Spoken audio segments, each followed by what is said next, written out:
Welcome to another video, ladies and gentlemen. The purpose of this video is to answer a question that I was asked just yesterday, actually. Today is Saturday, and it is, what is it? It's August the 17th, right?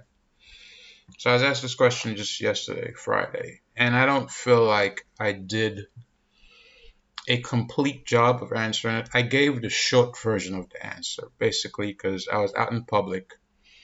I was actually in the confines of a store and, I was speaking to somebody and they asked me this question. But I'm going to use this opportunity to overlay and expound upon my answer. And it's very important that you take heed of it because I think I have seen too many times, too many instances, close friends, family members, that this very same information they have not taken heed of it, and the results are, you can see them for yourself. So the question was basically, what do you do in a situation or in instances where you have people within your life that are supposed to be very close to you, whether proximity wise is family members, friends, whatever the case it is. One is that you cannot be simpatico with these people. Essentially, what do you do? The answer I gave was pretty flat, pretty simple. Like, don't allow it to happen. That's easier said than done, right? It's very difficult to distance yourself from people that are close to you, especially family, or even worse, if you're married to this person, right? Live-in girlfriend, boyfriend, but they're constantly a drain on your energy, and you cannot seem to get across to them that you need more from them than just negativity. I mean, I understand people descend into negativity sometimes. Bad things happen, but there's people that it's always right. It's always something negative, or it's just like they have this dark cloud constantly on them. You have to, as an individual, if you're trying to ascend to a certain height, you're trying to achieve something, you're shooting for the stars, essentially, you have to distance yourself from these people. Now, don't just take my word for it. I know it to be true because I made a video maybe a week ago, not that long ago, where I was explaining why I had been off of YouTube for so long, and steps that I had taken to basically do something that I wanted to do for a long time. But when you have these things, you have these ideas, there's things that you want to do, there's things that you want to accomplish, and you have people around you that are not even encouraging you to go out there and do these things, it takes a certain type of individual to step out there and do it on your own. Even when, you have no assistance in doing so, right? We've seen it portrayed, by Hollywood. There's, let's say, for instance, there's two brothers, right? One wants to play in the streets. The other one is, he wants to get into some sort of sport or something, a la Boys in the Hood, right? This one has a promising career. This one, he wants to be a gangbanger. What ends up happening, right? The one that wants to play in the street is the cause of the one that wants to do something of his life getting taken out. And then eventually the one that wants to play in the street, yeah, he still gets taken out either way, right? So there's this distinction where if you're trying to go this way or you're trying to go this way, and this other person is like an anchor just, holding you down, you have to get rid of that person. Now, I'm not saying get rid of them mob style. I'm just saying distance yourselves from them, okay? You have to put some distance between yourself and that person. I'm not saying you can't deal with them, with love or be at a good frequency with them. But you have to understand that that person is the anchor. Now, the only time that this would not necessarily apply is if that person is a child, right? A child in your life that may have some sort of special needs or something, it's costly financially. It's going to be harder if you have to deal with the child on your own, take care of them on your own, other parent is not around. That in itself has to be difficult, right? But it's your child, so you're going to do the best that you can, right, to take care of this individual that, you help bring into the world. On the other hand, if we're talking about a girlfriend, a boyfriend, right, you're trying to move up in life. And I don't care what it is. Whatever it is that you're trying to do to put yourself in a better position, um, financially, mentally, emotionally. If this person is, right there with you and they're not assisting, then you have to separate yourselves. And like I said, you don't have to take it from me, right? Let's take it from an elder that knows, that has spoken to people that have had to apply this. And as I said, it's going to be difficult, right? Because more often than not, the only reason this person is able to be in your life and have that kind of effect is because it's someone close to you. Let's take a listen. Some time for questions, but I just want to leave you with one little tip. I have traveled the globe. I've met some of the most powerful and most important people to have lived. From Malcolm to Martin, Oprah, and Denzel. And what I've discovered in observing them and befriending them,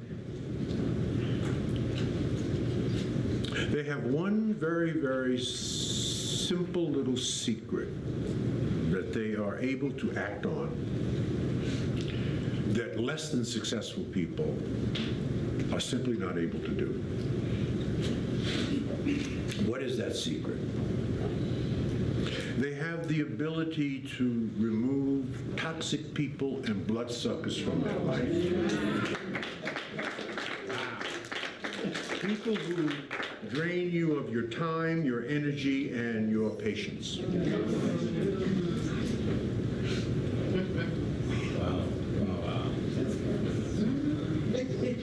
Now, this is very easy to say, this is very difficult to do. Do you know why? Because most of these people are your family and friends.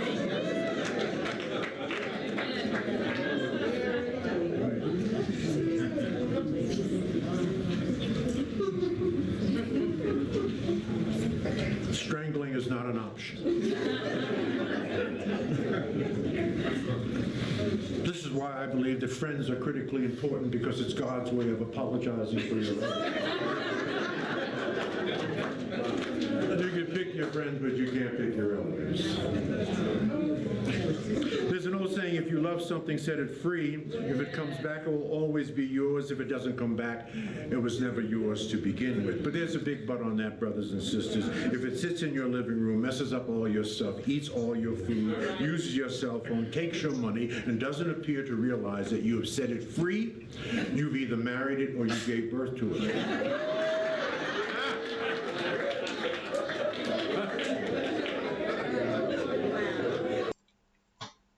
So, it's like Dr. Fraser says, if they're not getting the message, then you either married it or you gave birth to it. So, in the case of a spouse or a child, right, we're not necessarily talking about casting them aside, especially if one of those is in need of some sort of like critical care. Like you might have a child that, God forbid, was born with some sort of illness, right? Some sort of lifelong illness, deformity, whatever the case it is, mental issues, right? We're not talking about those situations. We're not talking about the fringes. We're talking about in general, generally speaking. You have people around you, and all they do is draw out of you. They don't put nothing into you. Not even advice, like, hey, what's going on with you? How's work?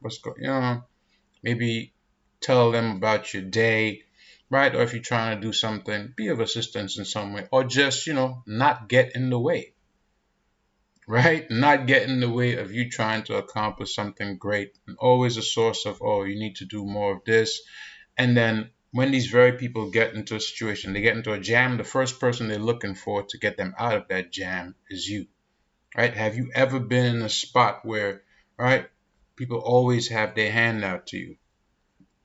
And it's fine, you're in a position to help. You help, but this is a recurring theme in your relationship with this person. Then you have to cut them loose. That's it, right? They're a draw on your energy, your time, your resources, and of course, your patience, right? Because you can only put up with these people for so long before it starts to completely mentally frustrate you. Now, this goes into one of the cornerstones or keys of success, right? As he said, you have to know when this situation is not sustainable. This relationship with this person is not sustainable. Now, if it's a family member, as you said, which it usually is, it doesn't mean you can't love that person, but you have to love them from a distance, right? And you have to set those parameters like, yo, every time you need something, I'm always there for you. When you're on the high horse, I never see you. Where you at? Right? But as soon as you fall, you down the gutter, I gotta come and pick you up. How is that always the same pattern for life? Like, when are you gonna be in a position to be like, hey, you know what I mean? Good looks for when I was down and you helped pick me up. And there's people that's like that, right? Even in relationships, sometimes the very home that you're in, one partner is always complaining, right? You're not doing enough of this. You're not doing enough of that. You're not doing this, right? Why don't you do that? Like, this person never has anything positive to put into you. All they can see is the negative, right? Not even suggestions of how to, pick you up in any form of fashion. Just throw rocks at you while you're down. These kind of people, if you want to ascend, you want to ascend to the throne, right? And whatever that is for you, whatever financial goal that you're trying to reach, it could be something that you're trying to do, because let's face it, money is essential for anything that we want in this life, right? And this avatar that we're moving around in this body, things require finances. You got to pay your electricity bill, unless you decide to live off the grid in the mountains or in the jungle or some shit like that. I don't know, right? But you have to pay for connectivity, right? Wi-Fi, cell phone, electricity. You have your own home. You got to pay for water, right? Your mortgage, your rent, whatever. All right. Yeah, all these things were designed to keep us in a form of mental slavery, right? To keep us on the hamster wheel. So we have to go to jobs and all these different things. But there's ways out of it where you could do other things to make yourself more financially free, right? As opposed to a 9 to 5, you could do something where you're getting paid more than the average 9 to 5er, right? I've met guys in trucking who are pulling down 6 figures a year, and these guys work 5 days a week, right? They work some pretty odd hours, but they're truckers making 6 figures a year, right? Some of them are young guys in their early 30s, right? There's one that's retired Army, right? Still pulling down big money. The only reason he's still working is because why? When he's really ready to retire, he wants to have that big nest egg.